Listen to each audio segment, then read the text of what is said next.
I am starting an LCS team. Well, not really, that's kind of clickbait. It's a low budget LCS team. For those of you that don't know, the low budget LCS is basically a rec league in League of Legends. If you're familiar with Valorant, you probably know Premier Mode. It's a way that you can go in, create a group of 5, play weekly matches, qualify for a playoff thing, all based around your relative rank.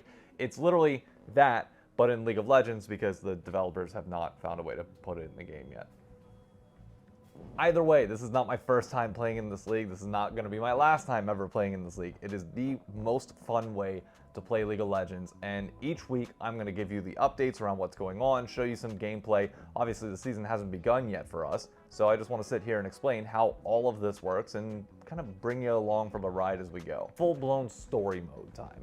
So before I get into this season, to kind of give you the background, I started playing in a thing called the DCCS, which is basically like all 10 LCS teams have Discords, and the Discord moderators would basically, they would kind of run a team that was like gold level and below for the various different teams, and everybody would come in, we play, and it basically was like a fun way to play on behalf of your LCS team, which I played for Optic at the time. We played for 2 seasons. It was great. The league kind of dissolved because there was issues with smurfing, and it was a whole ordeal. It just wasn't well run at all, but it was a blast and a ton of fun. The reason why that's relevant is because some players on our team this year I notably played with way back when, but we'll get to the roster announcement in a minute. So how does the low budget LCS work? What is the format like? Well, this is going to take place starting in the end of August and go through October.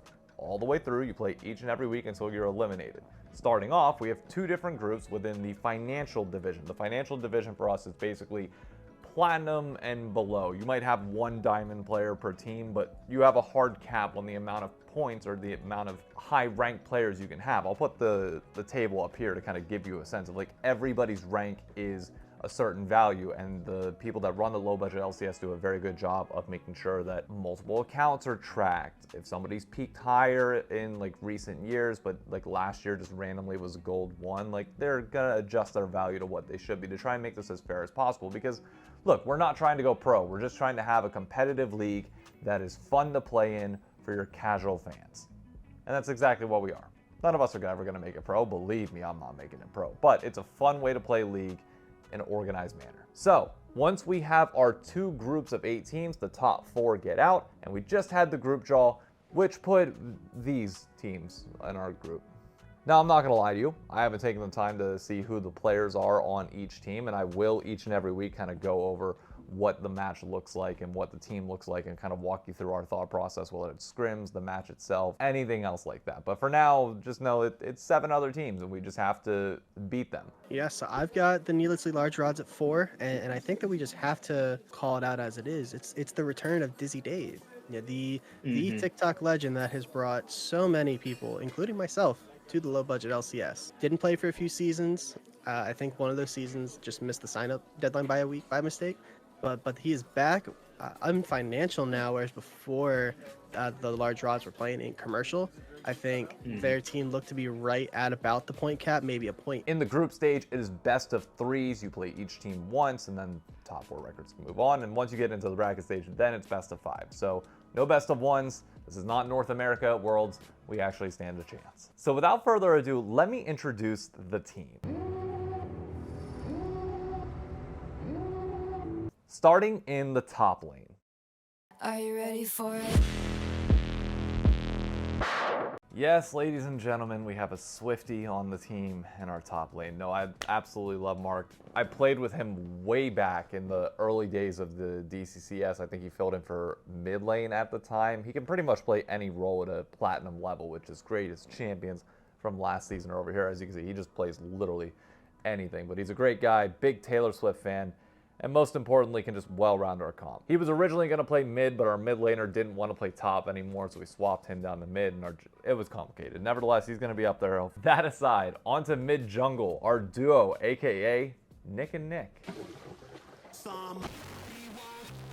Healy and Blue, Blue's in-game name being Hilarious or I'm not sure what it is at this point. But they're both named Nick, so when you hear us play, it's going to be Blue and Healy, or whatever champion they are, just to distinguish the two. The two loudmouths of the team, sarcastic, they get you going, but at the end of the day, they're fun to play with. Healy, I met through content creation. He showed up to one of the community game nights that we have. We play together, and we've been playing ever since. He's by far and away the best player on our team. I think his peak diamond, can just play, once again, almost every role. Jungle, I would say, might be his least favorite, but we needed a jungler, and he was willing to slot in, and that's all that matters. As for Nick, Blue, Alurius, or whatever, Jesus Christ, pick a better name, bro. A Victor one trick. Well, not really. He plays a bunch of other champions, but he's played mid lane a good bit. He's sarcastic. If you ever hear somebody going for my throat, that's typically him. Nick, I've known as part of New York City's League of Legends scene for a long time. Ironically, both of the Nicks are Cloud9 fans. Our top laner is a TL fan,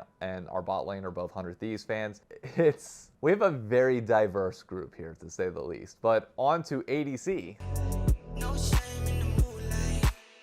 3 days in a row. That would be me. Now, I have no clue what my champ pool is going to look like this split. The last time I played in the low budget LCS, I played a lot of Vayne, Kai'Sa, kind of carry comps. If I need to play more weak side, I absolutely can. If I need to play poke, I absolutely can. Like, basically, we'll kind of feel how things are going in scrims, well, we don't really scrim all that much. We just kind of play flex queue and figure it out from there. But whatever we want to go with, we'll do and try it out, and I will mold to whatever it needs to be. I get a lot of verbal abuse from the team, but that's the style that I like. I like being the punching bag. It gives everybody an outlet to kind of get all their shit out, and I can take it, so that's perfectly fine by me. As for our support,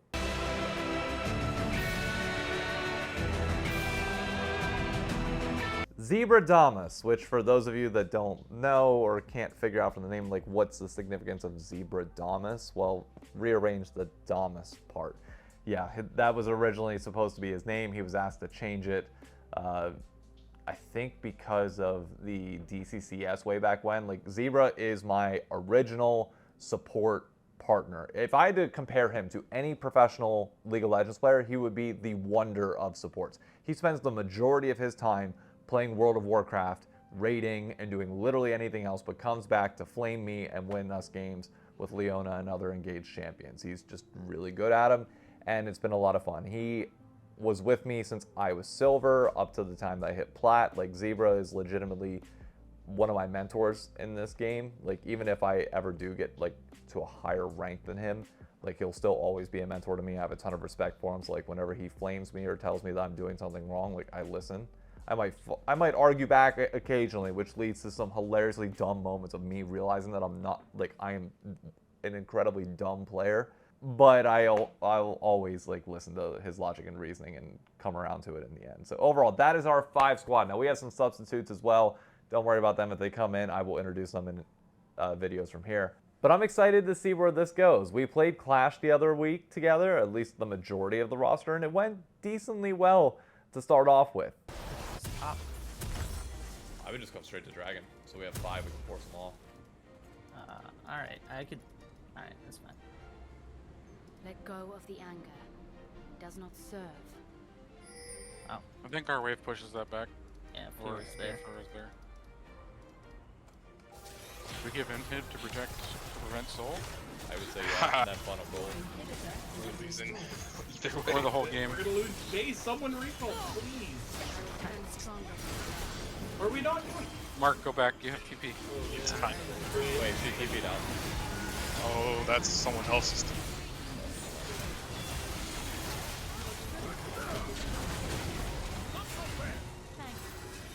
Yeah, I can't even get to her, so You can do it, Mark.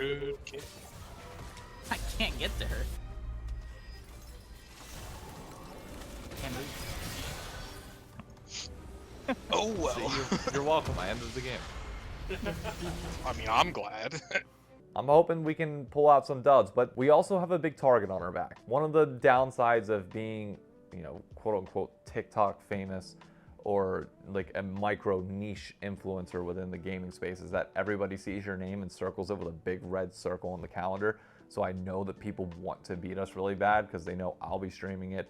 I'm not sure if the low budget LCS will stream our games or like what their policy is going to be this season in terms of making sure that everybody gets viewed. But you will get weekly updates on our team, on the players, how we're doing, everything else here. I just wanted to introduce you to the team. You'll be seeing them around. I'm going to have them all on for a crossover podcast episode to talk in length and just let you kind of get a sense of the vibes and banter of the team. But yeah, that's our squad, our LCS squad, our low budget LCS squad. Please, Riot Games, don't come at me for saying that too often. It's clickbait, I promise. Anyways, see you on the next stream. See you on the next episode. Adios.